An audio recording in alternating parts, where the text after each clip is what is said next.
আসসালামু আলাইকুম। এটিএন বাংলার গ্রামগঞ্জের খবরে সবাইকে স্বাগত জানাচ্ছি আমি চিন্তিয়া হক। শুরুতেই বিআরবি কেবল সংবাদ শিরোনাম। বৃষ্টি ও পাহাড়ি ঢলে ব্রাহ্মণবাড়িয়ার ২০ গ্রাম প্লাবিত। সিলেটের গোপালগঞ্জে টিলা ধসে একই পরিবারে ৪ জনের মৃত্যু। খাগড়াছড়ি ও রাঙামাটিতে পাহাড় ধস। ফ্যাসিস্ট সরকারের বিদায়ের পর এখন বিএনপি মাইনাসের ষড়যন্ত্র চলছে, মন্তব্য জয়নুল আবেদিন ফারুকের। দেশবাসীকে সাথে নিয়ে রুখে দেওয়ার প্রত্যয়।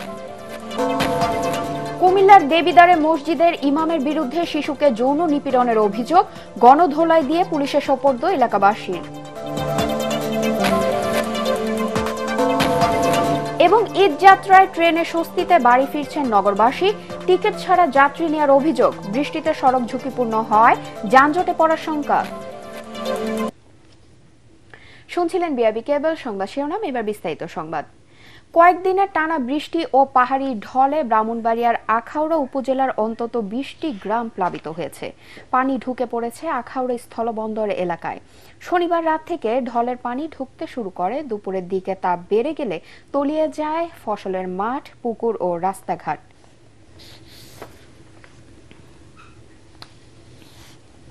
সিলেটের গোপালগঞ্জে ভয়াবহ টিলা ধসের ঘটনায় মাটি চাপা পড়ে মারা গেছে একই পরিবারের ৪ জন। গভীর রাতে জেলার গোপালগঞ্জ উপজেলার লক্ষণাবন্দ ইউনিয়নের বক্তিয়ার ঘাট এলাকায় এ দুর্ঘটনা ঘটে। প্রত্যক্ষদর্শীরা জানান, টিলার ঠিক নিচেই ছিল স্থানীয় বাসিন্দা রিয়াজউদ্দিনের বাসা। টানা বর্ষণের কারণে ভোররাতে টিলা ধসে পড়ে তার ঘরের উপর।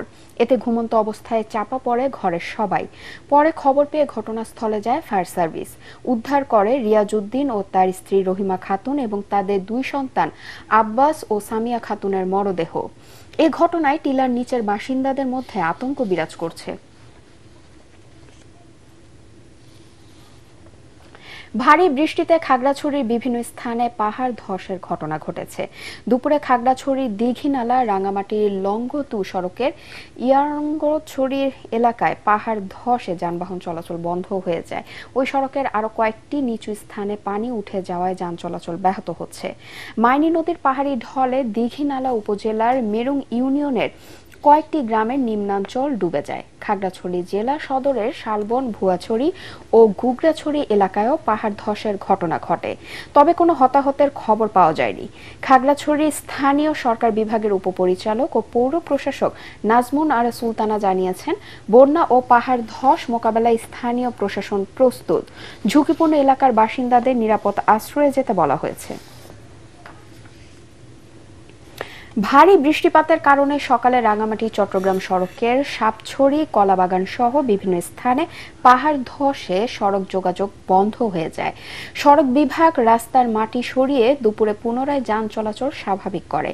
এদিকে পাহাড় ধসের আশঙ্কায় রাঙামাটি শহরের 2টি আশ্রয় কেন্দ্রে 141 জন মানুষ আশ্রয় নিয়েছে। কাপ্তাই হ্রদে পাহাড়ি ঢলে জুরাছড়ি উপজেলার জামুরাছড়ি ও শিলছড়ি সরকারি প্রাথমিক বিদ্যালয় সহ বেশ কিছু এলাকা প্লাবিত হয়েছে। টানা 5 দিন ধরে বিদ্যুৎ বিচ্ছিন্ন থাকায় চরম দুর্ভোগে পড়েছেন জুরাছড়ির মানুষ। জেলা প্রশাসনের পক্ষ থেকে ঝুঁকিপূর্ণ এলাকা থেকে স্থানীয় বাসিন্দাদের সরিয়ে নেওয়া হচ্ছে।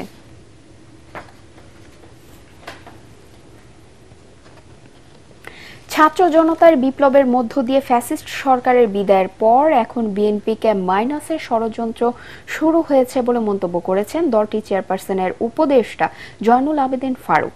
দেশবাসীকে ঐক্যবদ্ধ হয়ে এ ষড়যন্ত্র রুখে দেওয়ার আহ্বান জানান তিনি। তারেক রহমানের নেতৃত্বে তরুণদের সাথে নিয়ে বিএনপি দেশে সুস্থ রাজনৈতিক ধারা সৃষ্টি করবে বলেও জানান তিনি। দুপুরে নারায়ণগঞ্জের সিদ্ধিরগঞ্জে সাইনবোর্ড এলাকায় 30 মে শহীদ রাষ্ট্রপতি জিয়াউর রহমানের 44তম শাহাদাত বার্ষিকী উপলক্ষে আয়োজিত আলোচনা সভা ও দোয়া মাহফিলে প্রধান অতিথির বক্তব্যে তিনি একথা বলেন।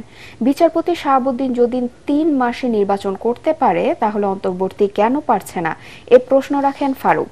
প্রধান উপদেষ্টা ডক্টর ইউনূসকে উদ্দেশ্য করে তিনি বলেন, এখন কেউ ক্ষমতায় বসে আর মসনদ ছাড়তে পারছে না। কুমিল্লার দেবিদ্বার পৌর এলাকার বড় আলমপুর বাইতুস সালাম জামে মসজিদ নিয়ে 8 বছরের এক ছেলেকে যৌন নিপীড়নের অভিযোগে রাশেদুল ইসলাম নামে মসজিদের এক ইমামকে আটক করেছে পুলিশ।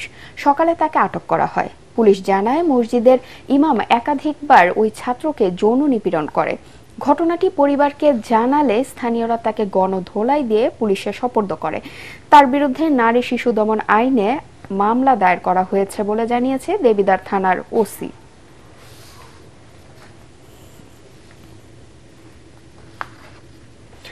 ঈদযাত্রায় ট্রেনে স্বস্তিতে ঘরে ফিরছেন যাত্রীরা। তবে স্ট্যান্ডিং যাত্রীদের কারণে ভিড় ঠেলে ওয়াশরুমে যেতে না পারার অভিযোগ আছে কারো কারো। রেলওয়ে কর্তৃপক্ষ বলছেন চাপ সামলাতে অতিরিক্ত বগি সংযোজন করা হচ্ছে। এদিকে বৃষ্টির কারণে সড়ক ঝুঁকিপূর্ণ হওয়ায় যানজটে পড়ার শঙ্কায় উত্তরবঙ্গগামী যাত্রীরা। মিজান শাহজাহানের রিপোর্ট। লেখাপড়া কিংবা চাকরির কারণে ইট পাথরের নগরীতে থাকতে হলেও আসল স্বস্তি যেন নিজ শহর কিংবা গ্রামে। তাই তো ঈদের ছুটিতে পরিবার পরিজন নিয়ে নারীর টানে তাদের এই ছুটে চলা। টিকিট পাওয়া থেকে শুরু করে যাত্রাপথে আছে নানা বিড়ম্বনা। এত কিছুর পরও বাড়ি যেতেই হবে। আমার ভাইয়ের স্কুল ছুটি হয়ে গেছে, আমাদের এখন কাজ নেই, আর ঈদের আগে যেতে গেলে অনেক লেট হয়, প্লাস অনেক জ্যাম থাকে, সমস্যা হয়, তাই আমরা আগে যাই, প্রতিবারই আগে যাই। ঈদযাত্রার দ্বিতীয় দিন কমলাপুর স্টেশন থেকে প্রায় সব ট্রেনই ছেড়ে গেছে নির্ধারিত সময়ে। একমাত্র রংপুর এক্সপ্রেস 20 মিনিট দেরিতে ছাড়লেও এ নিয়ে অভিযোগ নেই যাত্রীদের।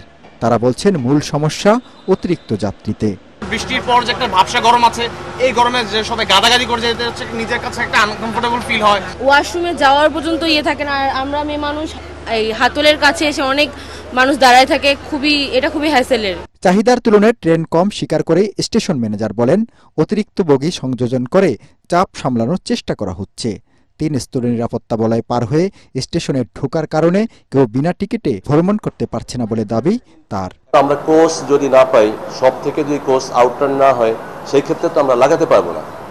যখন আমরা এটা সব থেকে নিশ্চিত হই যে 1টা 2টা বা 3টা কোর্স আমরা পাওয়ার পরিপ্রেক্ষিতে এটা গুরুত্বপূর্ণ ট্রেনগুলোতে, যেগুলো ট্রেনে যাত্রী চাহিদা বেশি থাকে, ওই সকল ট্রেনে সংযোজন করা হয়। এবার ট্রেনের স্বস্তি দেখা গেলেও আতঙ্কে সড়কপথে যাত্রীরা। বৃষ্টির কারণে জরাজীর্ণ সড়কে তীব্র যানজটের আশঙ্কা করছেন তারা। ঈদযাত্রায় সড়ক, রেল ও নৌপথে ডাকাতির মতো অনাকাঙ্ক্ষিত পরিস্থিতি এড়াতে আইনশৃঙ্খলা বাহিনীর কড়া নজরদারি দেখতে চান যাত্রীরা। মিজান শাহজাহান, এটিএন বাংলা, ঢাকা।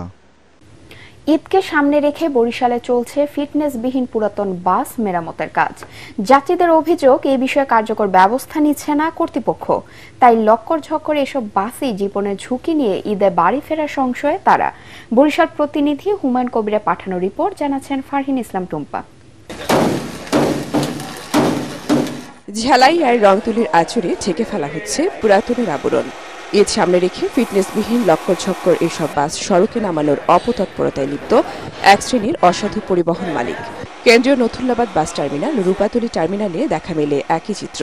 ফিটনেসবিহীন এসব পরিবহন ঈদযাত্রায় সড়ক দুর্ঘটনার ঝুঁকি বাড়াবে, তবুও দেখার কেউ নেই। সামনে ঈদ, বিদায় গাড়িগুলো একটু রং করা লাগে। ওই যে গ্লাসগুলো ভাঙা ছিল, ওইগুলো ঠিক করাইতেছে।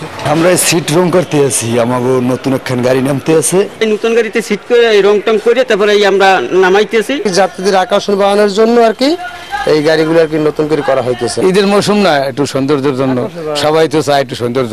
পদ্মা সেতু চালুর পর থেকে নদীপথের চেয়ে সড়কে বেড়েছে বরিশালগামী যাত্রীদের ভিড়। এই সুযোগ কাজে লাগিয়ে পুরাতন বাস মেরামত করছেন মালিকরা। তবে এসব বাস মালিকদের বিরুদ্ধে ব্যবস্থা নেওয়ার আশ্বাস দিল বরিশাল বিআরটিএ। আইন শৃঙ্খলা বাহিনীকে স্পষ্ট নির্দেশনা দেওয়া আছে তারা যেন এই ধরনের লক্কর ঝক্কর গাড়ি দেখলে তাৎক্ষণিকভাবে আটক করে, বিশেষ করে বিআরটিএর ফিটনেস সার্টিফিকেট যদি তাদের না থেকে থাকে। এবার ঈদে অন্তত 25 থেকে 30 লাখ মানুষ চলাচল করবে এই রুটে। তাদের জীবনের নিরাপত্তা বিবেচনায় ফিটনেসবিহীন পরিবহন চলাচল বন্ধে প্রশাসনের কঠোর নজরদারি চায় সাধারণ মানুষ ও সচেতন মহল।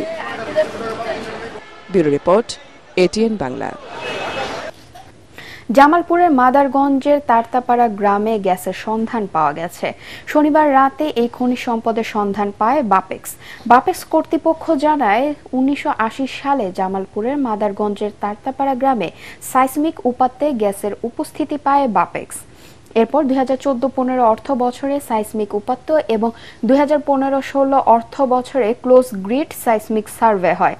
সেই উপাত্ত বিশ্লেষণ করে চলতি বছরে 24 জানুয়ারি জামালপুর 1 অনুসন্ধান কূপ খনন শুরু করে কর্তৃপক্ষ। জামালপুর 1 অনুসন্ধান কূপ খনন প্রকল্পের পরিচালক মোহাম্মদ মোজাম্মেল হক জানান, 2600 মিটার খননের পর গতরাতে গ্যাসের সন্ধান পায় বাপেক্স। বিভিন্ন পরীক্ষা নিরীক্ষা শেষে গ্যাসের পরিমাণ জানা যাবে বলে জানিয়েছেন তিনি। 3 মাস মেয়াদী প্রকল্পটির ব্যয় ধরা হয়েছিল 168 কোটি টাকা। সুনামগঞ্জে ভোরে অভিযান চালিয়ে সুরমা নদীর হালুয়াঘাট এলাকা থেকে 2 কোটি টাকার ভারতীয় পণ্য আটক করেছে বিজিবির বিশেষ টাস্ক ফোর্স। অভিযানে 1700 পিস ভারতীয় বিভিন্ন প্রকার উন্নত মানের শাড়ি, 7200 পিস ক্রিম এবং 180 কেজি জিরা উদ্ধার করা হয়। সুনামগঞ্জ 28 বিজিবির অধিনায়ক lieutenant colonel AKM Zakaria Kadir জানান, ঈদকে সামনে রেখে চোরাচালান তৎপরতা রুখতে বিজিবির আভিযানিক কার্যক্রম ও গোয়েন্দা নজরদারি অব্যাহত রয়েছে। বিশ্বের মতো ময়মনসিংহে অবস্থিত বাংলাদেশ কৃষি বিশ্ববিদ্যালয়ের ডেইরি বিজ্ঞান বিভাগ ও আকিজ ডেইরি লিমিটেড নানা কর্মসূচির মাধ্যমে বিশ্ব দুগ্ধ দিবস পালন করেছে। দুগ্ধের অপার শক্তিতে মেতে উঠি একসাথে প্রতিবাদ দেয় বাংলাদেশ কৃষি বিশ্ববিদ্যালয়ের ডেইরি বিজ্ঞান বিভাগ ও আকিজ ডেইরি লিমিটেডের যৌথ উদ্যোগে বিশ্ব দুগ্ধ দিবস উপলক্ষে কৃষি বিশ্ববিদ্যালয়ের ডেইরি বিজ্ঞান প্রাঙ্গণে বিশ্ববিদ্যালয়ের ভারপ্রাপ্ত উপাচার্য অধ্যাপক ডক্টর মোহাম্মদ শহীদুল হক পায়রা ও বেলুন উড়িয়ে বিশ্ব দুগ্ধ দিবসের র্যালির উদ্বোধন করেন। এ সময় আকিজ ডেইরি লিমিটেডের সহকারী জেনারেল ম্যানেজার নূরে ই আলম, বিশ্ববিদ্যালয়ের সিনিয়র শিক্ষক অধ্যাপক ডক্টর হারুনুর রশিদ, অধ্যাপক ডক্টর মোহাম্মদ আশিকুল ইসলাম, অধ্যাপক ডক্টর সুভাষ চন্দ্র দাস, অধ্যাপক ডক্টর AKM মাসুম সহ বিভিন্ন বিভাগের শিক্ষক শিক্ষার্থীরা উপস্থিত ছিলেন। বর্ণাঢ্য র্যালিটি বিশ্ববিদ্যালয়ের ক্যাম্পাস প্রদক্ষিণ করে শিল্পাচার্য জয়নুল আবেদিন মিলনায়তনে গিয়ে শেষ হয়। পরে সেখানে দিবসের উপর এক আলোচনা সভা অনুষ্ঠিত হয়। এর আগে সকালে বাংলাদেশ কৃষি বিশ্ববিদ্যালয়ের দারুল কোরআন মাদ্রাসা ও ক্যাবি সরকারি প্রাথমিক বিদ্যালয়ের শিক্ষাদের মাঝে আকিজ ডেইরি লিমিটেডের বিনামূল্যে দুধ ও আইসক্রিম বিতরণ করেন।